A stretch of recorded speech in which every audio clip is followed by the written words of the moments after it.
right, let's make our way to our seats. All right, move to a different table, move to a different table, move to a different table. You guys are turning your back on me, I don't like that.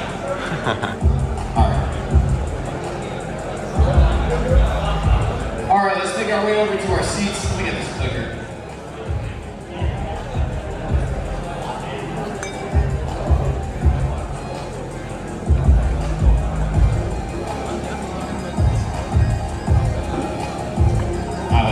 Good. Lights.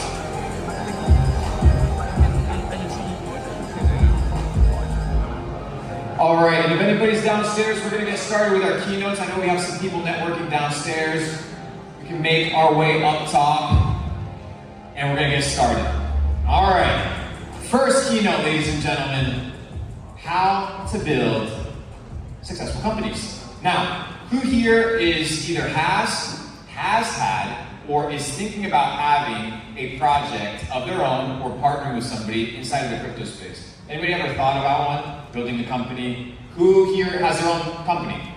Freelance, e-commerce, a lot of you guys, digital marketing, SaaS, everybody, okay? Now, what differentiates a successful company from an unsuccessful company? What allows somebody to gain customers and another person to be in what Jack calls barren desert? What is the difference? What differentiates a winner from a loser? Now, the reason I sat down and I was like, okay, how can I provide massive value to everybody here today? And what I came to realize is that, who here has crypto? Because I know a lot of people raise your hand. Who here has crypto? Who here doesn't have crypto? Okay, a couple people don't have crypto. So most people here have crypto. You guys are probably aware, just like I am, that when it comes to crypto, we have really weird valuations. We have highly inflated market caps. We have projects that generate $10,000 a month in revenue, but have a $1 billion valuation. It makes no sense. Is it truly a successful company, or is it just some sort of mirage, or some sort of illusion, or potentially a sort of scam? I would say it is more along those lines than a successful company. We've seen layer 1 companies that can't attract users, spending tens of millions of dollars every single year trying to onboard users into their experience, into their platform, to their chain, and they can't. Why? Because they're just burning money. They're not a successful company by any means. So today I'm going to teach you guys how to build a successful company. The secrets, the blueprints that I utilize to build a multi-8-figure company in the info space, to build an 8-figure business inside the venture capital crypto space, and hopefully you guys can extract some information to help you guys have some sort of competitive advantage in the marketplace. So let's get started. We start with the end in mind. Whenever you do business, whenever you start a project, do you start with the end in mind? What is the goal? You're in business, why are you in business? You want to make money, why? How much? By when? From who? What are you going to offer? What type of products and services are people going to consider you for? Do you start with the end in mind? So many projects in crypto, they start with the beginning in mind. They don't start with the end in mind. They're optimized for one cycle tops. It's an issue. It's not a successful company. You need to start with the end in mind. Next key is to find A players. Inside of your organization, inside of your structure, it's not about how many people you have, it's about the quality of people that you have. There's 3 ingredients and recipes for A players. One, obviously, we know it very well, is talent. You need to be extremely talented at what you do. You need to be the best at it. You need to become irreplaceable. Now, it's not just about quality of talent, but there's 2 undeniable underlying traits that every A player has. First, loyalty. Are your C-suite or your personal team, the people that are building this vision with you, we're talking about starting the end in mind, right? Are these people going to go the distance with you? Longevity and loyalty. Do your A players have that, or are they coachable? Could another team pick them up? Could they just leave and start their own project? Which is totally fine. But A players are hard to come by. However, A players can also be developed. You can take raw talent and optimize this talent by doing the next thing, which is giving them a clear direction, leading with vision. When you have high quality talent, because guys, when you look at companies, it's just it's a conglomerate of an idea and people that make that idea a reality. But if you don't lead with vision, then nobody's going to follow. You need to incentivize people with more than just a salary. There needs to be purpose. There needs to be vision. So when Ton rolls around and they say, hey, they have a very powerful group of people, and they say, hey, we want to put crypto into every pocket. That's the vision. Well, how many pockets are there? And how many people are there? Well, that's the vision. That's the goal. That's the end in mind. And you work towards that. Now you attract people that want to solve big problems. Because once you have money, the really weird thing is you just want to make more trouble, get into more trouble, aka you want to solve more problems. And A players do this, not for money, they do it because they want to follow a vision. So do you lead with clear direction? You need to lead with the end in mind. Now, I've seen it too many times.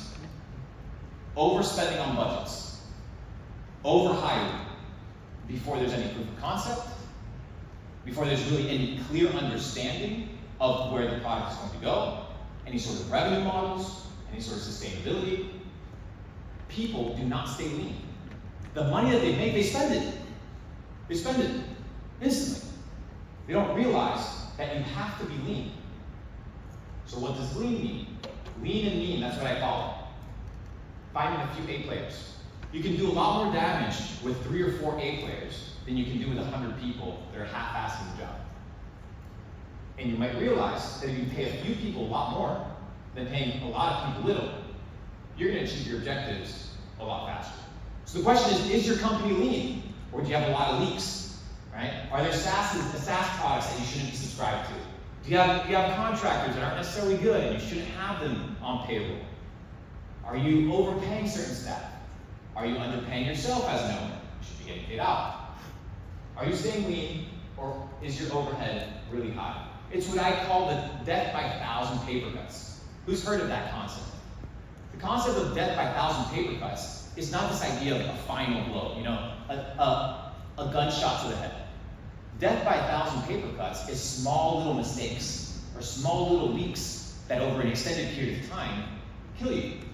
So in your business, one of these things is, I'm resonating with it personally. You gotta budget P&Ls, you gotta manage your finances, but you do it by staying lean. So the question is, what are the things in your business today that are not revenue driven and that are not community build driven or product driven that can be removed or can be shelved for a later time? You need to have dry powder for really hard times. Next, I know I have a lot of people here in e-commerce, a lot of people in crypto. You never cut corners. Everything that you do with the end in mind, you don't cut corners. You don't cut corners with the community building. You don't cut corners with content distribution or content creation or building an audience. We see all these crypto projects, they launch and within 3 weeks they have $1 million on Twitter. How much of it is actually real, or is it them cutting corners by some sort of social engineering? Maybe you can cut corners by selling a cheaper product, or underdeveloping your product, or cutting corners in your security, or cutting corners in your development, or in your progress, in your iteration of the product. If you cut corners, you're not getting the big picture. If you're cutting corners, you don't have the long-term vision in mind. And when you cut corners, you make mistakes. When you cut corners, you leave things behind. So when you have the end in mind, you operate with a specific set of rules. And one of my rules is you never cut corners. You do everything with excellence. You start where you finish where you start, and you go all the way.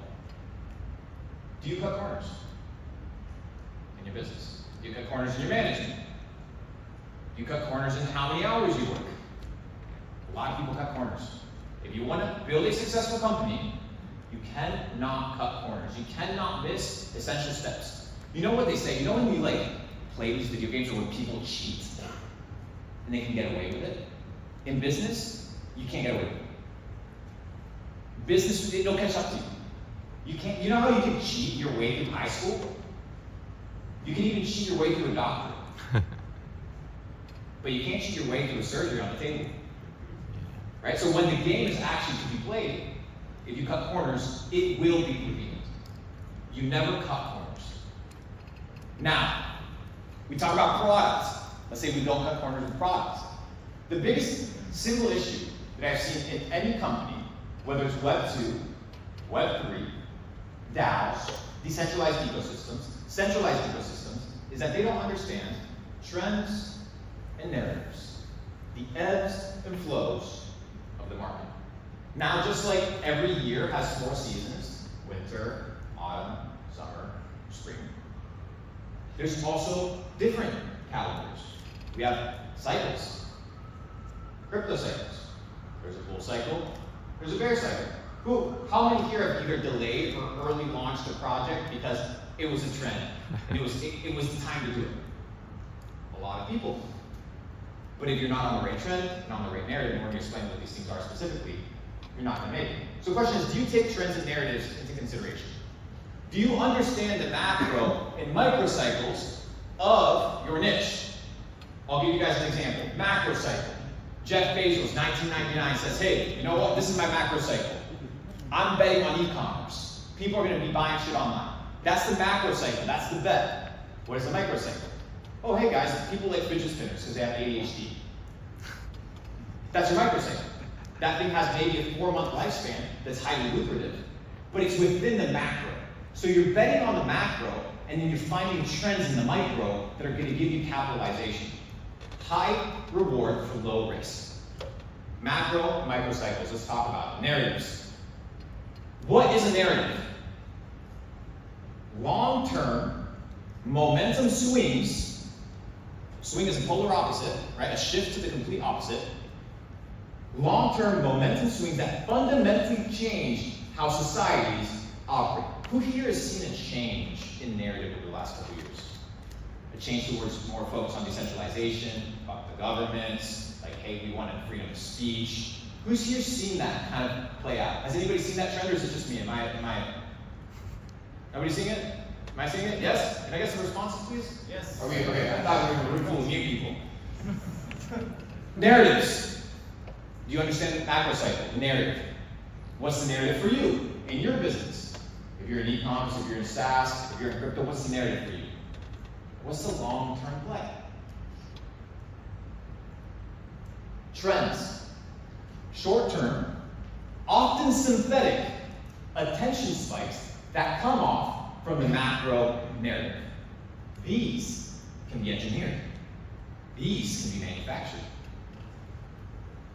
Who here is familiar with the entire biohacking routine that's been going crazy about saunas and cold plunges? Who here has seen that? Everybody's seen it. Every person has seen it. A lot of people bought into it. If you're part of the Ton ecosystem, you can go to Pavel's Instagram, and that guy's, ripped, sitting in a bathtub full of ice. But there's a trend inside of this. What is the narrative? Biohacking. Well, what is the trend? Cold plunging. Well, why are you saying this? Well, because somebody came up with the intelligent idea of buying at plunge and making their own plunges, and now they're worth $100 million. Would they be worth $100 million? Oh, excuse me. They did $100 million in revenue their third year. They're worth a lot more, obviously. So what's the narrative? Health. What's the trend? Let me sell something online. If every person is talking about this shit, somebody has to provide it. So what's the narrative? Another example. What's the narrative? Decentralization. We need 1 billion people to be using crypto by 2030. Okay, that's the narrative. We want to get there. We want decentralization. We want an alternative payment system. We want an alternative ecosystem where people can communicate and congregate. Well, what's the trend? Who here has been seeing the tap to earn games on Telegram? Who here has been seeing well, that's the trend. These are what? Attention spikes based off of the narrative. But this is where you get a lot of money. A lot of money. This is where your business wins. This is where your business gets ahead. But if you're not on the right trend, it won't make sense. But you can be on the narrative, you can be on the trend, but unless you optimize for the right time, timing is key, then it doesn't matter if you're on the right trend. Let's say me wanting to raise $20 million in a bear market. Luca, is it easier to raise $20 million in a bear market or a bull market? Bull market. There you go. It's the ebbs and flows. So you have the ebbs and flows. Look, there's more capital, there's more cash, there's more attention. Therefore, your bet can be what? Placed and sustained at a higher rate. So are you doing timeliness? Are you doing an understanding and analysis as to when you should be rolling out product, or just rolling it out? So if you understand the trend, the microcycle, if you understand the narrative, the macro cycle, now you have to optimize for timing. Macro cycles, narratives, trends, ebbs and flows. Next, distribution. Oh, this is my favorite. My favorite here. We're going to talk a little bit about distribution real quick. The art of distribution. Now, when I sat here and I was thinking about what to talk to you guys about, I was kind of conjuring this idea of what could be of massive value. I began to ask myself, what is it that every company, whether it's Web 2, Web 3, doesn't matter, is missing? Distribution. Now, what is distribution and why is it so valuable? Peter Thiel, co-founder, Palantir, co-founder of PayPal, had a crazy distribution mechanism for PayPal at its inception stage. If you guys aren't familiar with it, what PayPal would actually do is it would give you $10 if you signed up. So what would people do? We're talking about distribution. Hey mom, sign up, get 10 bucks. Hey dad, sign up, get 10 bucks. Hey sister, sign up, get 10 bucks. Viral campaign. They learned how to distribute content. There's a couple keys that you need to master and a couple lessons that a couple boxes that have to be ticked anytime you're going to consider distribution. And we're going to tap into it. I'm going to start it, initiate it, and then I'm going to have Luca continue it. Because Luca acquired a company in the bear market that understood the principle and the value of distribution. You guys are probably familiar with it. It's the top NFT company in the world by Penguins. Now, Peter Thiel famously said, superior sales and distribution by itself can create a monopoly, even with no product differentiation. Pause. The amount of L1s, L2s, all these things, the tech is the same or similar. The user doesn't care. But the distribution of who gets to the user is the one that determines who wins. The converse, or the opposite, is not true. No matter how strong your product, you must still support it with a strong distribution plan. Do you have a distribution plan for your company? If the answer is no, then I'm going to give you the guiding principles on how to ensure today that you can master distribution. The first key, we're talking about content, because content right here is what distributes. It can be a tweet, it can be a vlog, it can be a long form piece of content, it can be a short form piece of content, it can be an email. But distribution and content requires a couple ingredients. The first ingredient, evergreen. Focus on content that outlasts trends. You know why KOLs and influencers in crypto are only optimized for one cycle? Because the content that they make is based on a trend. So when that trend exhausts, they exhaust. They become obsolete. They become irrelevant. They're not basing themselves off the macro narrative. So when you're creating content, whether it's for your company, Coca-Cola still has to create content. American Express still has to create content. Go look how much fucking money Airbnb spends a year on marketing. You don't think they spend money on marketing? Oh, everybody uses Airbnb. You use it because they distribute it enough for you to use it. How much do they spend? You don't know. Billions of dollars. And it's the number one guy. Billions of dollars. But their content outlasts trends. So is the content that you're making for your brand, your company, your organization, your business, is it evergreen or is it short term? Because if you're running any sort of content creation, you're going to understand, unless you're doing it with your iPhone or just tweeting, that media can become extremely expensive. It's very expensive to produce high quality content. It's very expensive. But if you create evergreen content, the shelf life of the content is extended. So let's say I go to, I'll give you guys an example. Let's say I go to a crypto influencer on YouTube, and I pay him 50 grand to make a 4-minute video about my project. Well, obviously there's going to be rules and guides and stipulations. I want to make sure that the shelf life of that content isn't just the one video, that he's posting it and then it's done. No, I need the conversation what's talked about, what's mentioned, to be able to be used and recycled 5 years from now.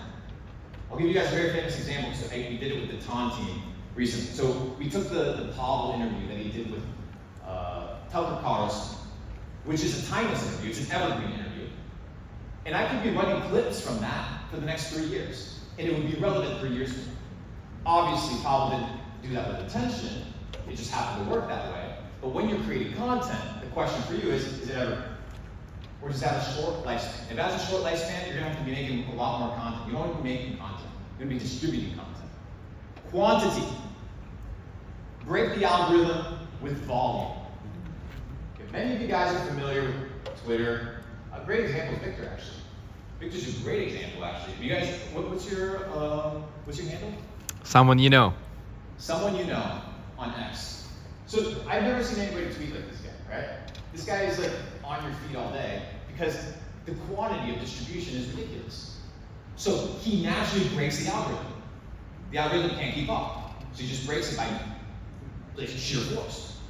So if you have evergreen content and you break the algorithms with quantity, the next ingredient is iteration. Because what you do is you find patterns of virality.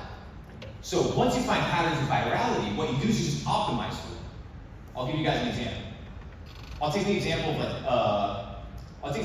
of crypto, of e-commerce, and then I'm going to apply it to content.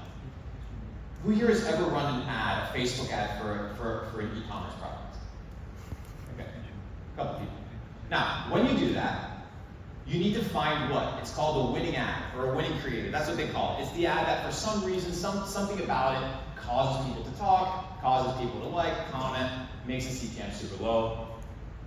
That piece of creative has probably been iterated over an extended period of time to achieve that specific result. Now my question to you is, when you're iterating content, like you're iterating your business, improving your business, you need to be improving it based off of feedback. So if your content isn't going viral, whether it's for your business, whether it's for your personal brand, whether it's for your company, your SaaS, it doesn't matter, it's not hitting, it's because you haven't iterated it based off of the feedback that you've received.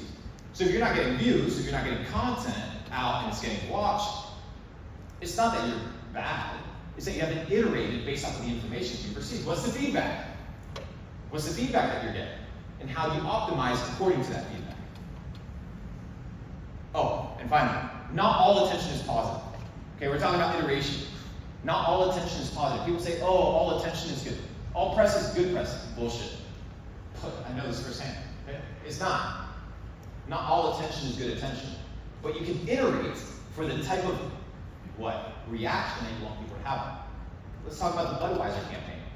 Right? They did this crazy campaign, they lost a ton of users, and they iterated, and now they did some sort of red pill, macho iteration of the last campaign that was with some transgender group of people, and now they're iterating into what? More masculine, because that's their demographic. Their demographic was pissed with the last result, the attention was not positive, it cost them billions of dollars in sales, so they iterated towards what their audience wanted. Are you iterating based off of the feedback that you're receiving? Finally, right, we mentioned the concept of virality, we talked about the tap to earn games. Incentives. There has to be an incentive. People don't do shit for free. It doesn't work that way. It doesn't have to, the compensation doesn't have to be money, but people don't do things for free. So what are the incentives that are attached to your distribution? What are the incentives that you're giving users to share? Like, why the fuck would you share it if they're not going to share their revenue? If there's no reward for you, why would I even talk about somebody else's stuff? There's no incentive. It's the same thing for a community. Oh, well, I want to join a crypto community. Okay, well, what's your incentive? Well, is it the token price going up? Is it the fact that you can probably get a job? You just find decentralization, the incentive of just having an alternative payment system is good enough for you? What you need to understand is you need to find the incentives and hire incentive-based distribution. Now, when you have incentive-based distribution, the overhead, when we talk about being lean, is a lot different. Because what you do is you've created incentives or mechanisms that allow people to monetize or get something that they want in return for helping you. We talked about PayPal as the example. Every time somebody signed up, the user got $10. That's the incentive. Would that many people have signed up if it wasn't $10 a hand? No. Now, another great example of incentive-based distribution. Who here is familiar? You're from India. What's the name of the richest guy from India? And he owns what cellular company? Geo. So Geo, crazy, right? So Geo, this telecommunications company, comes in, and at the time there's about 12 telecommunication companies that charge about the average of $6 to $7 a month. That was the plan, right? This guy, the richest guy, you've probably seen him on your feed, the super rich guy that has $1 billion skyscraper in the middle of India. He said, my incentive is going to give every user 3 free months of cellular connection and data. 3 free months. He killed all the other businesses. Everybody swapped. What was the incentive? Let me save $6. And he killed multi-billion-dollar businesses overnight. And guess what? 3 years later, he isn't charging 6, he's charging 12. He made his money back. But he applied incentive-based rewards. Now, what does incentive-based reward look like? What does it manifest? So we talk about all these theories. I want to kind of synthesize maybe some of my results so that you can kind of get an understanding of, if you apply these things, how there's an uptrend in momentum that you can capitalize on.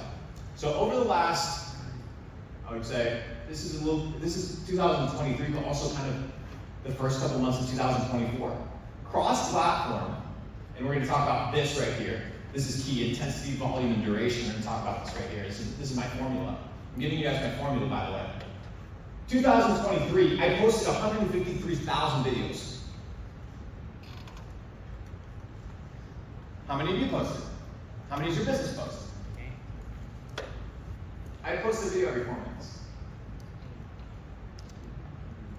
How long have I been on stage? 27. Okay, I've been here 27 minutes. Maybe like 8 videos have gone up. Sheer force. Breaking the algorithm. How much content are you putting out? What, you think one piece of content in the fucking internet is going to change it? It doesn't work that way. Oh, you had that 1 million view video? Oh, good job! No. 2.7 billion views. One of the fastest growing creators of all time. By sheer force. 191 million profile visits across all channels. 547 million unique impressions across all channels. It's about 10% of the population of the world. Total reach across all channels, 800 million. 9.2 million followers across all channels. A truly decentralized content creator. And the uptrend is what? We talked about iteration. Up, you iterate. You guys see that growth curve? It's a growth curve of iteration and improvement. Now, the formula is based off of 3 ingredients: intensity, volume, and consistency. How hard you do something, like how intensely you go into it, how much of it do you do, and for how long. The thing is, I've been making content for years. I've been iterating for years.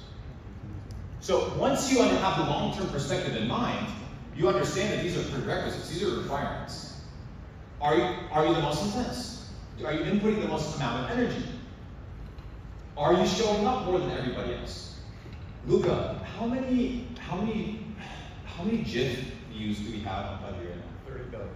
30 billion views. Do you know how many people have actually used them?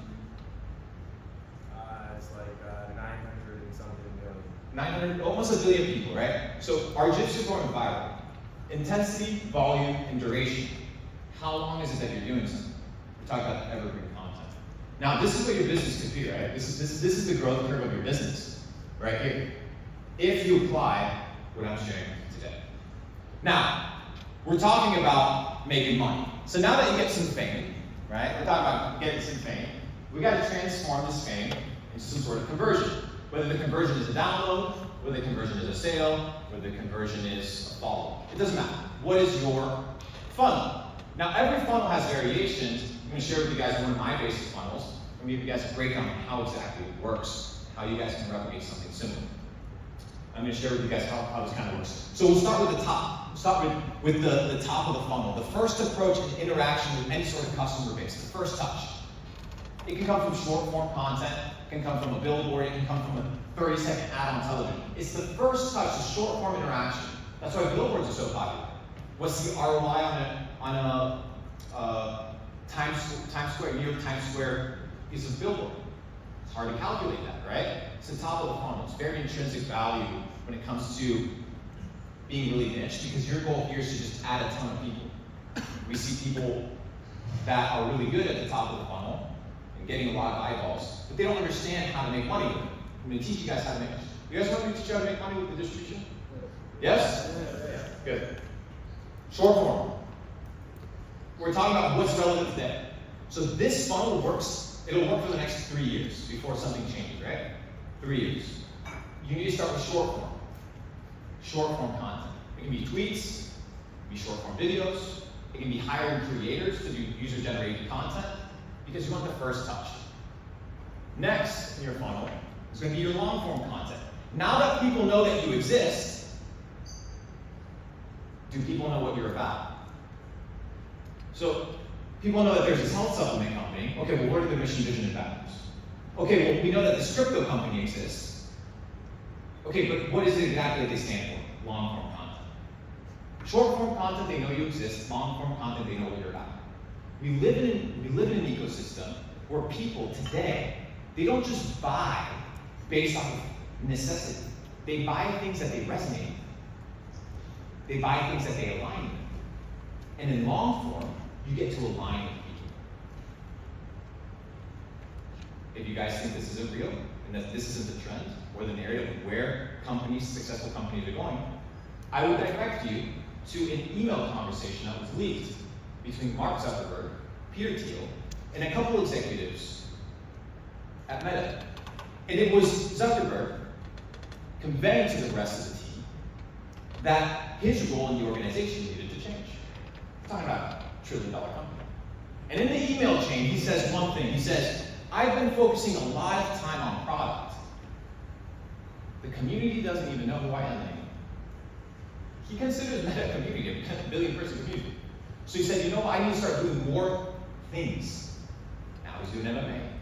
Now he's getting ripped. Now he's going on interviews. Why? Because he realized that a person attached to the product is a lot more powerful than the product itself. Because you have trust. The next test you can do is look at the best performing public companies on the stock market. All of them have very famous CEOs. Because they care. So my question to you is on the long form content, is there a messenger? Is there a person that allows people to align with your product, brand, or vision? Next is your broadcast. This is where it begins to get intimate. So my favorite broadcast ecosystem is Telegram. By far, and I would recommend it to any e-commerce business, I would recommend it to any SaaS business. If you have 10 customers, 1 million customers, if I was sitting with the owner of Gymshark today, Ben Francis, I would tell him to start a Telegram channel over an email list. I would tell him to start a Telegram channel over an SMS list. Why? Who the fuck reads your emails?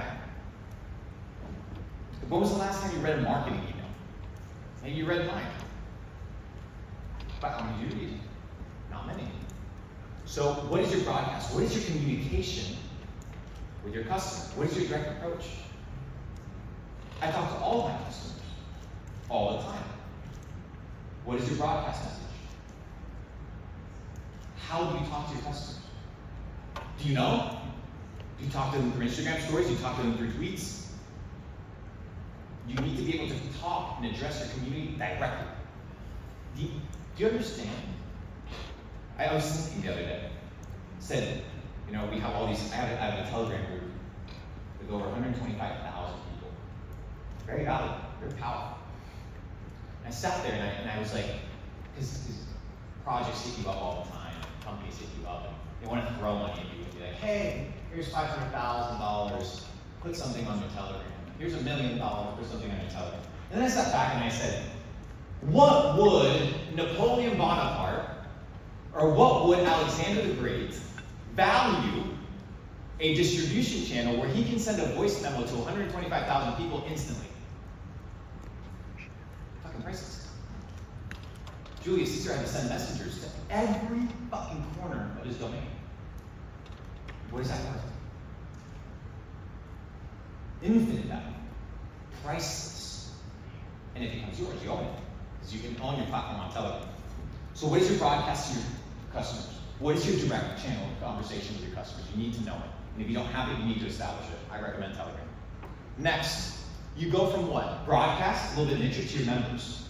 There's people in your community that want to grow deeper with you. I have people inside of my community that started as community members that are business partners. Now they're part of my team. They're part of my ecosystem. They've grown together with me. There are people inside of your organization, your customer base, that could be part of your team, that could be part of your ecosystem. Have you curated conversations and special experiences for these people? Do you want me to give you an example? Bugatti. Bugatti has retreats. Richard Mille, they have retreats. For who? Their members. So I was just invited to a Richard Mille private party. Not because I'm special, but because they're realizing what? That they want to bring me to a deeper level of relationship with the customer. It's called loyalty. Membership points, membership reward points, ever heard of those?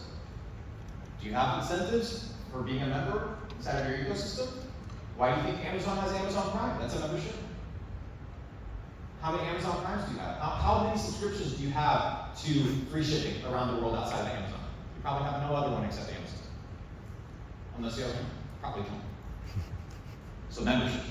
So intimate relationship in the broadcast to membership. And finally, my favorite part, partnerships. From your community, you find the A players. From your community, you find the A players. And you onboard them onto the vision. That's how you scale.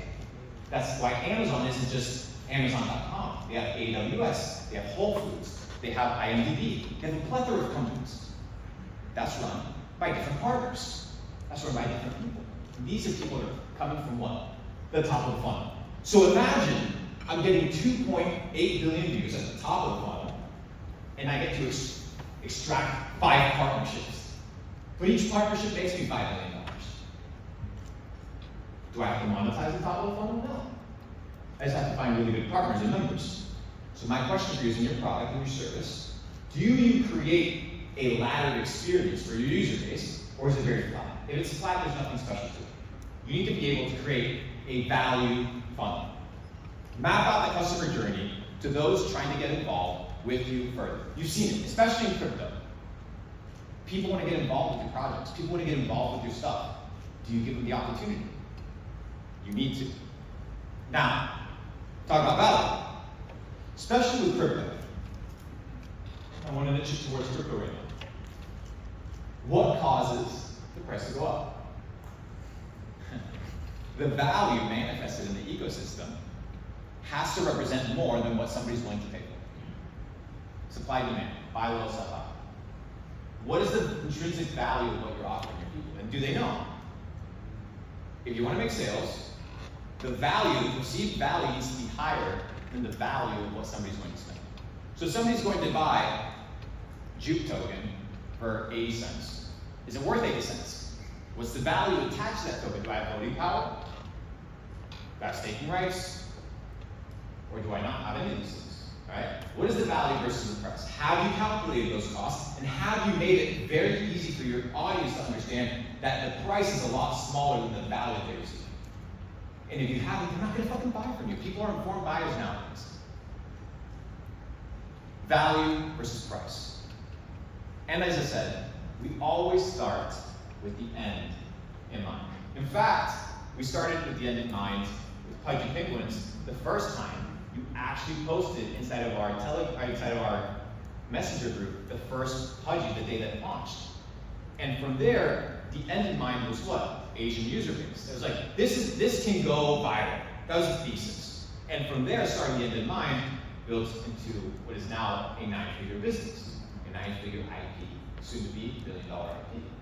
So without further ado, I want to tap into the next phase of distribution. How specifically can you go viral with your IP and your brand? We talk about brand building, but I want to bring in one of the best brand builders that I know, Luca Nix. Now, as Luca makes his way on stage, I want to share with you guys that Luca's background extends beyond just crypto. He's been known to pull IPs such as Von Dutch and many others out of the dust and reach extremely high valuations and record sales. So there's a specific set of rules and criteria to the distribution and to how you interact with your content that is key. So without further ado, my friend Luca Nix, welcome.